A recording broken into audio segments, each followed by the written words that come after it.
सम्मानित साथियों, नमो बुद्धाय, जय भीम। आज के अम्बेडकर संदेश में आपका हार्दिक स्वागत है। आज के अम्बेडकर संदेश में जो बाबा साहब ने गोलमेज सम्मेलन में अल्पसंख्यक कमेटी के समक्ष अल्पसंख्यक कमेटी के सदस्य, पदाधिकारी, जिला अध्यक्ष अध्यक्ष सभी को एक ज्ञापन वितरित किया और वितरित करने के बाद बाबा साहब का वहाँ पर एक भाषण भी होता है जिसको हम आपके समक्ष रख चुके हैं। आज के इस अम्बेडकर संदेश में हम आपको बताएंगे कि बाबा साहब ने जो 8 शर्तें उस ज्ञापन में रखी थी दलितों अस्पृश्यों के लिए, जिनकी बदौलत आज हम सम्मान की जिंदगी को जी रहे हैं। मेरे साथियों, विभिन्न क्षेत्रों में आपको प्रतिनिधित्व प्राप्त है, नौकरी पेशा यदि आप प्रतिनिधित्व के जरिए आपको मिली है, तो ये जो परिवर्तन, बड़ा परिवर्तन आप देख रहे हैं समाज के अंदर। अदरवाइज हमारा समाज पशुवत जिंदगी जी रहा था मेरे साथियों, उस पशुवत जिंदगी से निकालने का कार्य बाबा साहब ने किया। आज के अम्बेडकर संदेश में बाबा साहब के उसी संघर्ष को हम आपके समक्ष रख रहे हैं। आप निश्चित तौर पर अम्बेडकरवादी हैं, बाबा साहब के अनुयायी हैं, तो ऐसे में ऐसे अम्बेडकर संदेश को जहां पर ऐतिहासिक जानकारी बाबा साहब के जीवन संघर्ष से परिचित होने का अवसर मिले, आप स्किप नहीं कर सकते, आप उस वीडियो को बीच में रोक नहीं सकते, ऐसा मेरा मानना है। यदि आप सच्चे अम्बेडकरवादी हैं, ऐसे में आप पूरा वीडियो अम्बेडकर संदेश सुनेंगे ही, अपने आप को रोक नहीं पाएंगे। और ये हम संदेश आपके समक्ष लगातार रख रहे हैं बाबा साहब डॉक्टर अम्बेडकर संपूर्ण वाङ्मय खंड 5 से, जिसका शीर्षक है डॉक्टर अम्बेडकर गोलमेज सम्मेलन में। तो सम्मानित साथियों, आज का अम्बेडकर संदेश BBAIC अर्थात बुद्धा बोधिसत्व अम्बेडकर इंटरनेशनल सेंटर सारनाथ वाराणसी के सौजन्य से हम आपकी सेवा में प्रस्तुत कर रहे हैं, जहां पर बाबा साहब 8 शर्तें रखते हैं। उसमें पहली शर्त हमने आपको बताया था समान नागरिकता की, दूसरा हमने समान अधिकारों का स्वतंत्र उपयोग समाज कर सके, इस तरह के प्रावधान किए जाने चाहिए। तीसरी जो शर्त है वो आज के अम्बेडकर संदेश में, और चौथी शर्त आज के अम्बेडकर संदेश में हम रखने जा रहे हैं। तीसरी शर्त बाबा साहब ने रखी है कि भेदभाव के खिलाफ संरक्षण होना चाहिए। अस्पृश्यों, दलितों, बहुजनों का भेदभाव के खिलाफ संरक्षण होना चाहिए।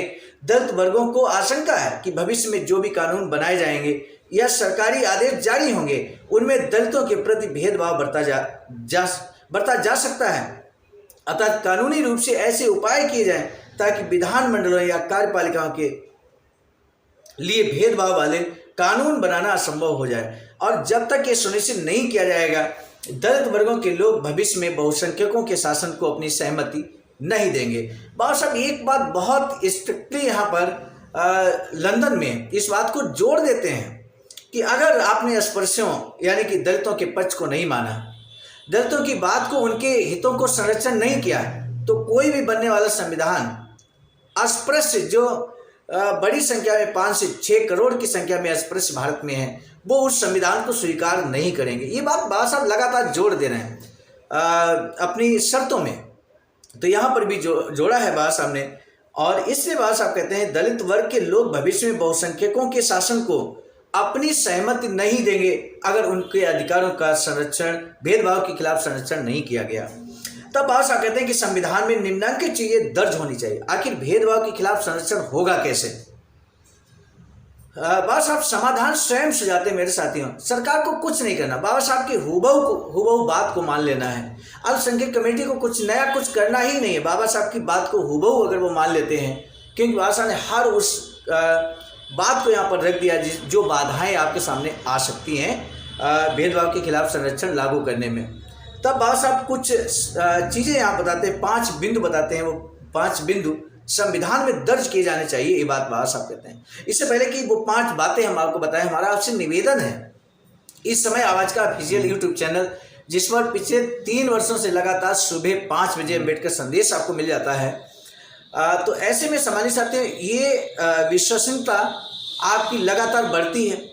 अगर लगातार कोई चैनल इस तरह से वर्क कर रहा है, बाबा साहब के भाषण, बाबा साहब के लेख हुबहू आपकी सेवा में प्रस्तुत कर रहे हैं, ससमय प्रस्तुत कर रहे हैं, तो इसका मतलब ये विश्वसनीयता आपको होनी चाहिए। अगर आप विश्वसनीय है इस बात के प्रति कि ये आवाज़ का ऑफिशियल के माध्यम से बाबा साहब का संपूर्ण साहित्य, अम्बेडकर मिशन आपके समक्ष प्रस्तुत किया जाएगा। मेरे साथियों, इस समय 33,000 सब्सक्राइबर इस चैनल के हैं।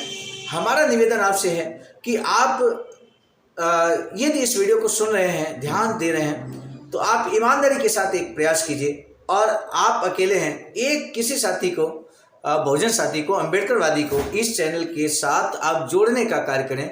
उसे आप स्वयं कहें कि इस चैनल को आप बेल आइकन के साथ सब्सक्राइब कर लें, इतना काम मेरी तरफ से सर जरूर आप कीजिएगा, ये हमारा विशेष निवेदन आपसे है। आगे बात करते हैं। संविधान में निम्नलिखित चीजें दर्ज होनी चाहिए। नंबर 1, संविधान का अधिकार और उसके अनुपालन का अधिकार, मुकदमा दायर करने, पक्ष बनने, साक्ष्य देने, उत्तराधिकार पाने, खरीदने, पट्टे पर देने, बेचने, रखने और निजी संपत्ति का अधिकार, ये शामिल होना चाहिए। दूसरा बिंदु, नागरिक और सैनिक सेवा और शिक्षण संस्थाओं में भर्ती का अधिकार, सरकार विभिन्न वर्गों को प्रतिनिधित्व देने के लिए शर्तें या प्रतिबंध लगा सकती है। तीसरा, आवास, सार्वजनिक सुविधाओं, शिक्षण संस्थाओं, धर्मशालाओं, नदियों, झरनों, कुओं, तालाब, सड़कों, गलियों, रास्तों, सार्वजनिक वाहनों, विमान सेवाओं, नौवाहन, थिएटर व आम सार्वजनिक स्थलों का अन्य नागरिकों की भांति समान रूप से इस्तेमाल करने का अधिकार। सरकार उचित कारणों से कुछ प्रतिबंध लगा सकती है, बशर्ते ये शर्तें व प्रतिबंध सभी नागरिकों पर समान रूप से लागू होते हों। सामान्य साथियों, जो ये बातें हमने गिनाई हैं, धर्मशालाएं, नदियां, झरना, कुआं, तालाब, इन सभी स्थितियों में दलितों के साथ भेदभाव बढ़ता जाता है। वो अपने निजी वाहनों में, जो निजी वाहन यूं कहें कि अन्य नागरिकों के लिए उपलब्ध तो कराते हैं सवारियों को ढोने के लिए, लेकिन वो जैसे ही उन्हें पता चलता है ये व्यक्ति दलित है, अस्पृश्य है, मेरे साथियों, उनको अपने वाहन में वो बैठने नहीं देते। बात साहब कहते हैं कि ये जितनी बिंदुओं पर हमने बात की है, इसमें भेदभाव के खिलाफ संरक्षण का अधिकार होना चाहिए अस्पृश्यों को। सार्वजनिक हित में, चौथा बिंदु है, सार्वजनिक हित में गठित किसी धर्मार्थ ट्रस्ट का लाभ बिना किसी भेदभाव के पाने का अधिकार। यदि वह किसी धर्म विशेष के लिए गठित है तो इस धर्म के सभी लोगों को बिना किसी भेदभाव के इसका लाभ मिलने का अधिकार। पांचवा बिंदु है नागरिकों के जीवन और संपत्ति की रक्षा के लिए बने कानूनों और कानूनी प्रक्रियाओं का अन्य नागरिकों की तरह समान रूप से लाभ उठाने का अधिकार। इसमें अस्पृश्यता का कोई पूर्व शर्त या परंपरा आड़े नहीं आनी चाहिए। शर्त संख्या 4 यहाँ पर विधानमंडल में समुचित प्रतिनिधित्व। अभी शर्त संख्या 3 हम आपसे बात कर रहे थे, भेदभाव के खिलाफ संरक्षण, जिसमें 5 बिंदुओं पर बाबा साहब ने कहा कि ये संविधान में सम्मिलित होना चाहिए। इन बिंदुओं को विधानमंडल में समुचित प्रतिनिधित्व होना चाहिए। शर्त संख्या 4 बाबा साहब रख देते हैं गोलमेज सम्मेलन में, और कहते हैं दलित वर्ग अपने हितों की रक्षा के लिए विधायिका और कार्यपालिका पर अपना प्रभाव डाल सके, इसके लिए उन्हें पर्याप्त राजनीतिक अधिकार मिलने चाहिए। इसके लिए चुनाव कानून में निम्नलिखित चीजें जोड़ी जाएं। नंबर 1, प्रांतीय और केंद्रीय विधानमंडलों में पर्याप्त प्रतिनिधित्व का अधिकार होना चाहिए। नंबर 2, अपने ही लोगों को अपना प्रतिनिधि चुनने का अधिकार होना चाहिए। इसमें का बिंदु जोड़ते हैं बाबा साहब, कहते हैं वयस्क मताधिकार द्वारा, और दूसरा खा है शुरू के 10 वर्षों के पृथक निर्वाचक मंडलों द्वारा, और उसके बाद संयुक्त निर्वाचक मंडलों और आरक्षित सीटों द्वारा। ये स्पष्ट करना भी आवश्यक है कि संयुक्त निर्वाचक मंडल की बात दलित वर्ग तभी मानेगा जब चुनाव वयस्क मताधिकार के आधार पर होगा। इसका तात्पर्य यह है कि उस समय वयस्क मताधिकार नहीं था। आज जो आपको वोट देने का अधिकार है, राइट टू वोट है, ये उस समय नहीं हुआ करता था।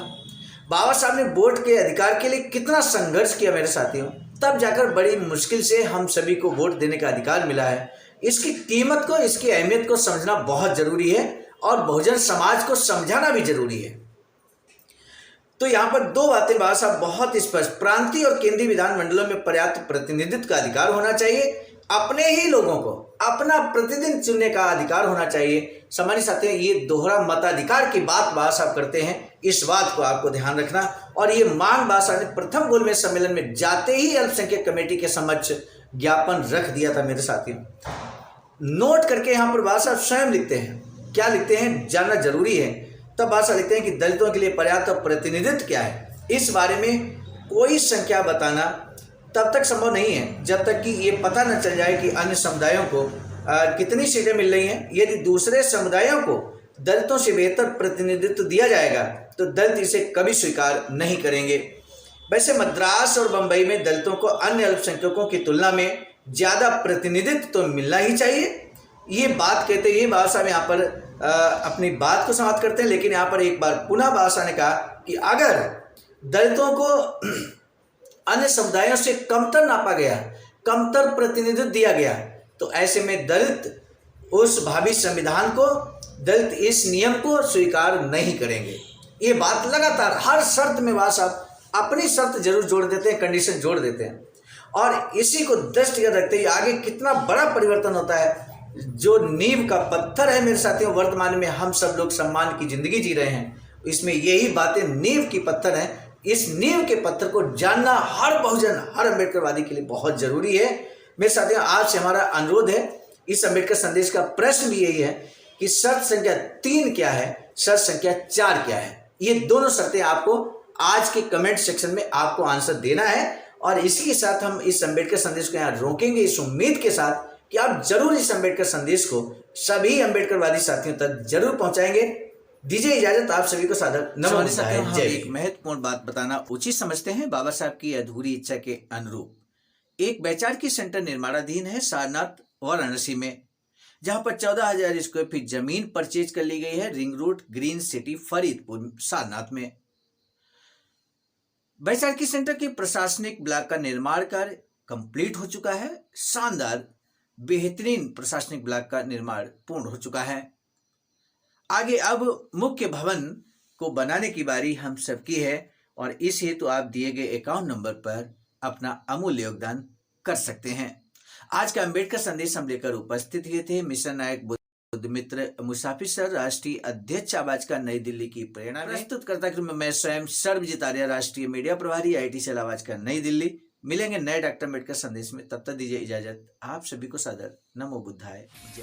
सम्मानित साथियों, यदि आप हमारे इस चैनल आवाज का ऑफिशियल, जिस पर नियमित सुबह 5 बजे डॉक्टर अम्बेडकर संदेश आपको मिलता है, आप हमारे इस चैनल को सपोर्ट करना चाहते हैं, तो हमारा आपसे निवेदन है कि आप हमारे इस चैनल को सब्सक्राइब कर लें, वीडियो को शेयर, लाइक, कमेंट जरूर करें।